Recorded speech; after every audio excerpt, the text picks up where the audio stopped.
राधे। जय श्री कृष्ण। श्रीमद् भागवत गीता का 7वां अध्याय। यह सुनने से पहले हमारे चैनल को लाइक शेयर सब्सक्राइब जरूर करें। कमेंट में जय श्री कृष्ण अवश्य लिखें। तो चलिए जानते हैं। हे अर्जुन, अपना चित्त मुझ में लगाकर और मेरा ही आश्रय लेकर जिस प्रकार से संशय रहित मुझको पूर्ण रीति से जानोगे, सो मैं कहता हूँ। हे पार्थ, अब मुझको संपूर्ण ज्ञान विज्ञान सुनाता हूँ।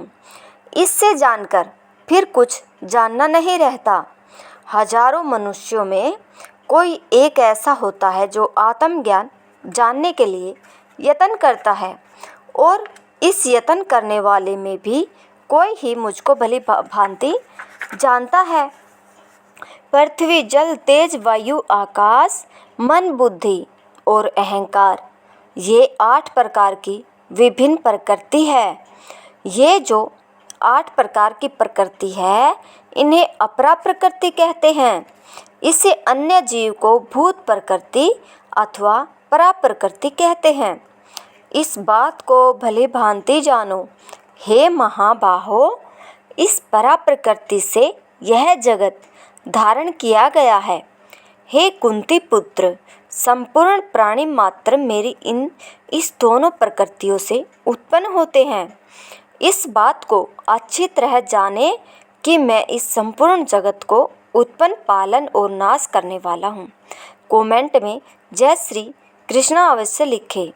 हे अर्जुन, जैसे धागे में मणि पिरोई जाती है, उसी तरह यह संसार मुझ में पिरोया हुआ है। इसलिए मुझसे जो परे कुछ भी नहीं है। जलों में रस, सूर्य चंद्रमा में ज्योति, सब वेदों में ओंकार, आकाश में शब्द और मनुष्य में पुरुषार्थ में हूँ। पृथ्वी में पवित्र गंध, अग्नि तेज, तपस्वियों में तप, संपूर्ण प्राणियों में जीवन मैं ही हूँ। जय श्री कृष्ण। संपूर्ण प्राणियों का सृष्टिकर्ता मैं ही हूँ। बुद्धिमानों में बुद्धि रूप, बलवानों में बलवान मैं हूँ। काम रहित जो सात्विक बल है वह मैं हूँ, और धर्म के अनुकूल जो वासना है वह मैं हूँ। सतोगुण, रजोगुण और तमोगुण, ये तीनों मुझ में उत्पन्न है। मैं इनके वशीभूत नहीं हूँ। इन्हीं तीनों गुणों से संपूर्ण जगत को मोहित कर रखा है। इससे मुझे कोई नहीं जानता। मैं इन अभावों से परे हूँ तथा इसका नियता और विकार रहित हूँ। यह मेरी माया बड़ी कठिन है। जो मेरी शरण आते हैं वे ही मेरी माया के पार पहुँचते हैं। हे अर्जुन, मेरी माया ने जिनका ज्ञान हर लिया है, उस ज्ञान के दूर हो जाने से वे असुर भाव को प्राप्त हो गए हैं। ऐसे मूढ़, पापी और नराधम मुझको नहीं पाते हैं।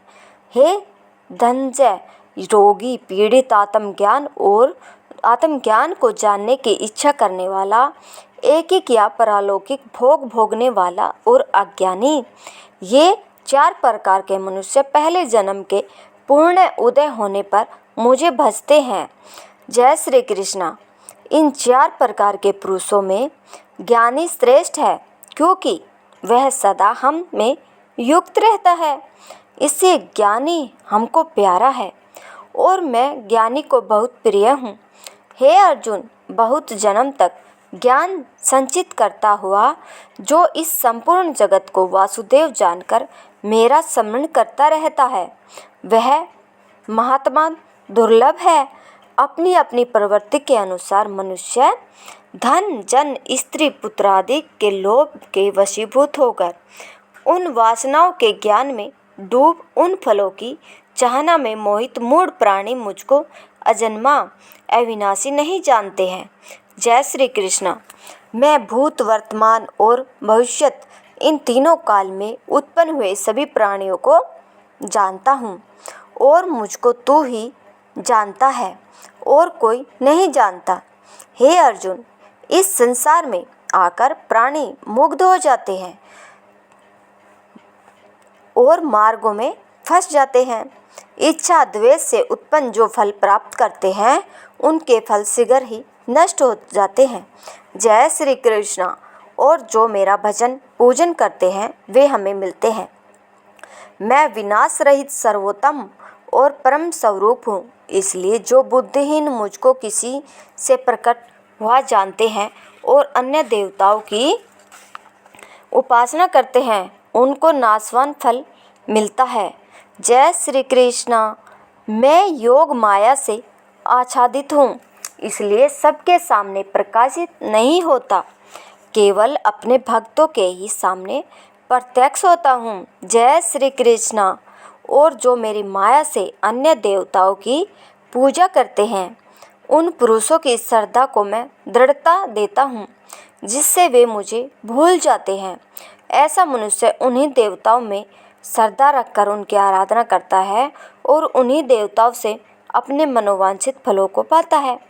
मैं भी उनको वैसे ही प्रेरणा करता हूँ, परंतु जो हमें छोड़कर अन्य देवताओं की उपासना से सुख दुख आदि से छूट अपने चित्त को दृढ़ कर मेरा भजन करते हैं, जो मेरा आश्रय लेकर जरा मरण से छूटने का उपाय करते हैं, वे बराह संपूर्ण आध्यात्म और संपूर्ण कर्मों को जानते हैं। जय श्री कृष्ण। राधे राधे। जो मुझे अद्भुत जानते हैं, मेरे को ही आध्यात्म देव जानते हैं, वे युक्त चित्त वाले मरने के समय भी मुझको ऐसा ही जानते हैं, मुझे नहीं भूलते। इसी से परमानंद अविनाशी पद को प्राप्त हो जाते हैं। जय श्री कृष्ण। राधे राधे। 7वें अध्याय का महात्म्य। छठे अध्याय के महात्म्य को सुनकर श्री लक्ष्मी जी ने कहा, हे प्रभु, अब 7वें अध्याय के महात्म्य को विस्तार पूर्वक हमारे कल्याण के लिए कहो। श्री लक्ष्मी जी का विशेष आग्रह देखकर श्री विष्णु जी ने कहा, हे लक्ष्मी, 7वें अध्याय का महात्म्य कहता हूँ। पटना नामक नगर में शंकुकरण नाम का एक वेश्या रहता था। उसके 4 पुत्र थे। वेश्या व्यापार करने के लिए देश देशांतरों में जाया करता था। वह एक बार मार्ग में जाते हुए उसको काले गोप्द चित्रधारी सर्प ने डस लिया, सो वह परलोक सिधार गया। उसके साथी उसकी दशा देखकर दुखी हुए और उसका दाह संस्कार करके उसके संपूर्ण धन को लेकर घर लौट आए। शंकुकरण के पुत्रों को उसका सब धन देकर उसके मरने का समाचार कह उसकी गति को करने को कहा। वेश्या के 4 पुत्र पिता की दुर्गति को सुनकर बहुत दुखी हुए और ब्राह्मणों को बुलाकर पूछा कि सर्प के काटने से जिसका मरण होता है उसे अच्छी गति कैसे मिल सकती है। बोलो राधे राधे। जय श्री कृष्णा। ब्राह्मणों ने कहा कि जिसका मरण प्रदेश में हो या सर्प आदि जीवों के द्वारा हो, उसको गति नारायण जी बलि से मिलती है। उसके पितरों ने शास्त्र की विधि से नारायणी बलि को किया। अनेक प्रकार का दान देकर ब्राह्मण साधु तथा जाति भाइयों को विधि पूर्वक भोजन दिया। शेष धन जो बचा 4 भाइयों ने बांट लिया, परंतु पिता के मरने की चिंता और शोक से वे रात दिन व्याकुल रहने लगे। एक दिन शंकुकरण के साथी व्यापारियों से एक पुत्र ने पूछा कि जिस स्थान पर हमारे पिता को सर्प ने काटा है वह स्थान मुझे बताओ, मैं उस सर्प को मारकर अपने पिता का बदला लूँगा। व्यापारियों ने उस वेश्या पुत्र को अपने साथ ले जाकर वह स्थान दिखा दिया। शंकुकरण का पुत्र वहाँ सर्प के रहने का स्थान ढूंढने लगा। बोलो राधे राधे। जय श्री कृष्ण।